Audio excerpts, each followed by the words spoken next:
নমস্কার। আজ আবারও নিয়ে চলে এসেছি হাঁড়ির ভেতর এক জিয়ল প্রাণী। দেখো একে চিনতে পারছো কি না? তো এই প্রাণীটা জীবনে প্রথম আমি এই রান্না করব। আগে খেয়েছি দুবার, তো কিন্তু এই প্রথম নিজের হাতে প্রথম আমি রান্না করব। তো দেখো নিয়ে চলে এসেছি। হ্যাঁ, এটা হচ্ছে কচ্ছপ। তো কচ্ছপের মাংসই আজকে প্রথম রান্না করব। তো দেখে নাও পুরো ভিডিওটা কিভাবে রান্না করি। তবে এই রান্নাটাই প্রথম করছি। আগে খেয়েছি কিন্তু রান্না করিনি, এই প্রথম রান্না করলাম। তো চলো শ্রুতিদের চ্যানেলে সকলকে স্বাগত জানিয়ে আজকে রেসিপি শুরু করছি। তো দেখো প্রথমেই ওটা আমি গরম জলে ডুবিয়ে রেখেছিলাম। গরম জলে ডোবানোর পর ওদিকে দুটো খোসা, শক্ত খোসা ছাড়িয়ে দিয়েছে আমাকে। আমার আর চারটে পা, এই যে চারটে পা, এই যে পায়ে দেখো বড় বড় নখ, মানে চারটে পাকে কেটে দিয়েছে। আমি এগুলো কিছুই করিনি। তো এইগুলো কেটে দিয়েছে আমাকে। আর এইগুলো দেখো চারটে পা কেটে দিয়েছে আর দুদিকে খোসা ছাড়িয়ে দিয়েছে। আর আমি এবারে বাকিগুলো পরিষ্কার করে নিচ্ছি। এই যে পেটের ভেতরে অনেক কিছু, মানে নাড়ি ভুঁড়ি মাছের যেমন থাকে আর কি, ওই অংশটা বাদ দিতে হবে। আর খুবই সামান্য একটু অংশ পাবে, কেননা জিনিসটা খুবই ছোটই ছিল। তাই দেখো এই সাইজটা ছিল। তো এই খোসাটাও ফেলে দেবো, এটা নিচের অংশ খোসা। আর ওপরের অংশ খোসাটা এইটা হচ্ছে ওপরের পিঠটা, এটাও বাদ দিয়ে দেবো। তো দুটোই বাদ দিয়ে দিলাম। তা ভেতরে ছিল এই মাংস, এই যে এই সামান্য একটু মাংস ভেতরে ছিল। তো প্রথমে এটা গরম জলে চুবিয়ে নেওয়ার ফলে মাংসটা প্রায় বয়েলিং হয়ে গেছে, সিদ্ধ হয়ে গেছে মাংসটা। তো তারপর তাই না কাটতে সুবিধা হচ্ছে, হাত দিয়েই ছাড়ানো হয়ে যাচ্ছে বেশিটা। তো দেখো এইগুলো, এই যে প্লেটে দেখছো এগুলো বাদ যাবে। এখানে এই যে পোটা, এইগুলো সব ফেলে দেবো। এগুলো ফেলে দেবো। আর এই অংশটুকু আমি পেয়েছি রান্না করার জন্য।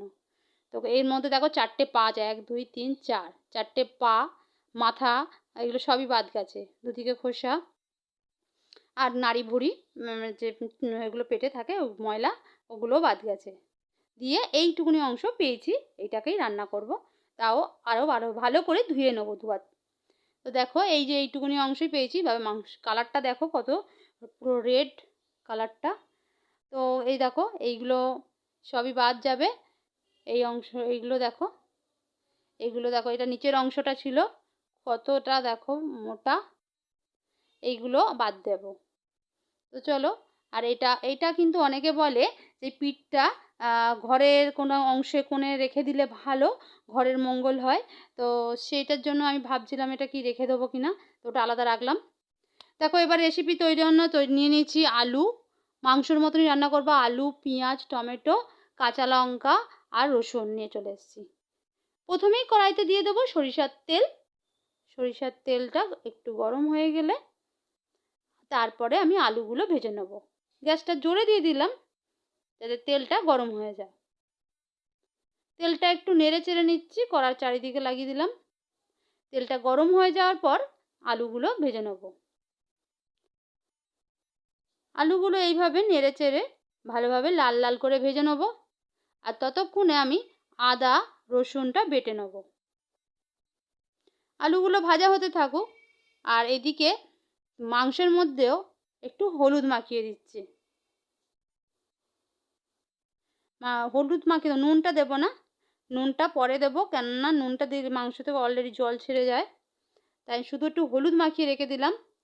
এদিকে আলুগুলো আবারও নাড়াচাড়া করে নিচ্ছি। দেখো আলুগুলো লাল লাল হয়ে ভাজা হয়ে গেছে। এবার আমি আলুগুলো তুলে নেব। পুরো লাল লাল করে ভেজে নিয়েছি আলুগুলো। এবারে সেই যে তেলটায় তার মধ্যেই দিয়ে দিচ্ছি একটু গোটা গরম মশলা, এলাচ, দারচিনি, লবঙ্গ একটু দিয়ে দিলাম। দিয়ে দিচ্ছি পেঁয়াজ কুচি। পেঁয়াজগুলো ভালোভাবে নেড়েচেড়ে ভেজে নেব। দিয়ে দিলাম লঙ্কা কুচি, লঙ্কাগুলো ফাটিয়ে দিলাম, গোটা লঙ্কাই ফাটিয়ে দিয়ে দিলাম। আবারও ভালোভাবে পেঁয়াজ আর লঙ্কাটা ভেজে নেব। এইভাবে দেখো লালচে করে ভেজে নিচ্ছি। এবারে আদা বাটা রসুন বাটাটা দিয়ে দিলাম। পেঁয়াজ একটু ভাজা হয়ে গেলে, একটু লালচে হয়ে যাওয়ার পর আমি আদা রসুন বাটাটাও দিয়ে দিলাম, কষিয়ে নেব।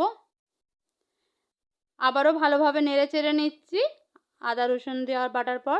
এইবার দিয়ে দেব টমেটো কুচি। টমেটো থেকে জল ছাড়বে, তার জন্য টমেটোটা আমি লাস্টে দিলাম। রসুনটা এগুলো ভাজা কষিয়ে নেওয়ার পর। এবারে দিয়ে দিলাম পরিমাণ মতো নুন, তাতে টমেটোটা তাড়াতাড়ি নরম হয়ে যায়, একটু কাদা কাদা মাখা মাখা হয়ে যাবে তাড়াতাড়ি। যেহেতু পেঁয়াজ ভাজাই হয়ে গেছে তাই জন্য আর অসুবিধা নেই। এবার টমেটোটা নুন দেওয়ার পর একটু নাড়াচাড়া করলেই টমেটোটাও নরম হয়ে যায়। এইবারেই মাংসটা দিয়ে দেবো। আমার আদা পেঁয়াজ রসুন কষিয়ে নেওয়া হয়ে গেছে, টমেটোটা নরম হয়ে গেল, তাই এবারে মাংসটা দিয়ে ভালোভাবে কষিয়ে নেব। এইভাবে কষিয়ে নেওয়ার পর আলুটাও দিয়ে দিলাম। এখনও কিন্তু পর্যন্ত জল দিইনি, ওই টমেটোর যে একটা জল ছাড়ছে আর মাংস থেকে যে জল একটু বেরোচ্ছে, তো সেই সবেতেই হচ্ছে এটা। তো ওই পেঁয়াজের সাথে এইভাবে কষিয়ে নেবো মাংসটা, আর আলুটাও দিয়ে দিলাম। দিয়ে একটু সামান্য 4-5 মিনিটের মতন ঢাকা দেব। গ্যাসটা আস্তে করে দিলাম। দেখো কিছুক্ষণ পর, এই 5 মিনিট পর দেখছি ঢাকাটা খুলে, দেখো অনেকটা কালার চেঞ্জ হয়ে গেছে মাংসের কালারটা, আর তেল ছেড়ে গেছে। দেখো চারিদিক থেকে তেল ছেড়ে গেছে, গা থেকে তেল ছেড়ে গেছে। এবারে দিয়ে দিচ্ছি গুঁড়ো লঙ্কা। গুঁড়ো লঙ্কার পরিমাণটা তোমরা পছন্দ মতন দিও, তোমাদের যে যতটা পরিমাণ ঝাল খাও। আমি এখানে 1 চামচ দিলাম, লাগলে আরও 1 চামচ দেবো, কেননা আমার এখানে শ্রুতি আছে, মানে বাচ্চা আছে, তার জন্য বেশি গুঁড়ো ঝাল ব্যবহার করব না। তবু এই মাংসতে একটু তো লঙ্কা দিতে ভালো লাগে, যেহেতু এই মাংসটা আবার একটু গন্ধ আছে। দিয়ে দিলাম নুন, মানে আগে আমি কোনো নুন দিইনি, মানে টমেটোতে নুন দিয়েছি, মাংসতে কোনো নুন দিইনি। আগে মাংসতে নুন দিইনি, তাই জন্য নুন দিয়ে দিলাম। আবারও একটু ঢাকা দিয়ে দিচ্ছি, আবারও কিছুক্ষণের জন্য রাখবো।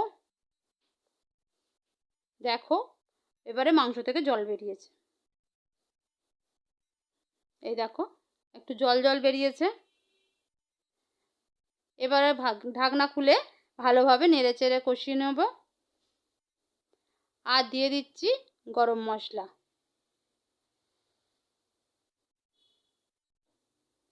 আবারও ভালোভাবে নেড়ে চেড়ে, তো আমার তৈরি হয়ে গেছে প্রায়।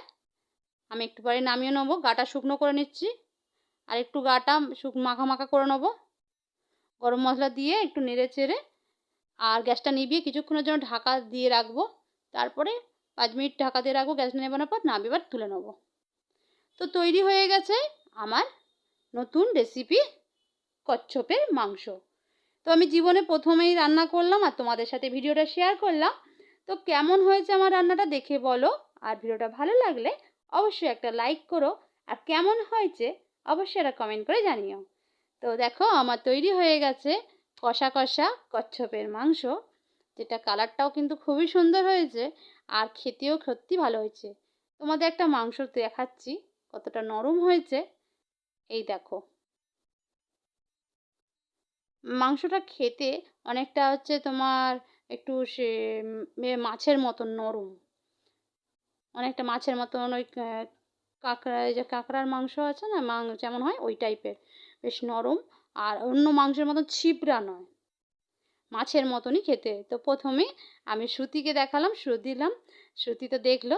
দেখো শ্রুতি, আর এই যে সাদা ভাতের সাথে দিয়ে দিচ্ছি এই যে কষা কষা কচ্ছপের মাংস আর ভাত। এই হয়েছে আজকে রেসিপি। আর দেখো তোমাদের রেসিপিটা ভালো লাগলে অবশ্যই একটা লাইক করে দিও, যারা প্রথম দেখছো চ্যানেলটা আমার সাবস্ক্রাইব করে দিও, আমার পাশে থেকো। তো শ্রুতিকে দিয়ে দিয়েছি, তো শ্রুতি তো প্রথম খাবে, প্রথম দেখছে, খাওয়া তো প্রথম পরের কথা, প্রথমে ও প্রথম দেখলো, আর দেখে ওর ভালো লাগছে, কিন্তু আবার ভাবছে কেমন খেতে হবে, ও ভয় পাচ্ছে। তো ওকে আমি পাতে তুলে দিচ্ছি, ওকে বলছি কিছুই হবে না, তুমি খেয়ে দেখো, এটা অন্য সবাই মাংসের মতনই। তো প্রথম দেখো একটু আলু আর এক টুকরো মাংস ওকে তুলে দিচ্ছি, ও ফার্স্ট টাইম খাচ্ছে। তো দেখো শ্রুতি, শ্রুতি খেয়ে বলো কেমন লাগছে। অনেক টেস্টি। টেস্টি? তো চলো, শ্রুতি বললো তাও দারুণ টেস্টি হয়েছে।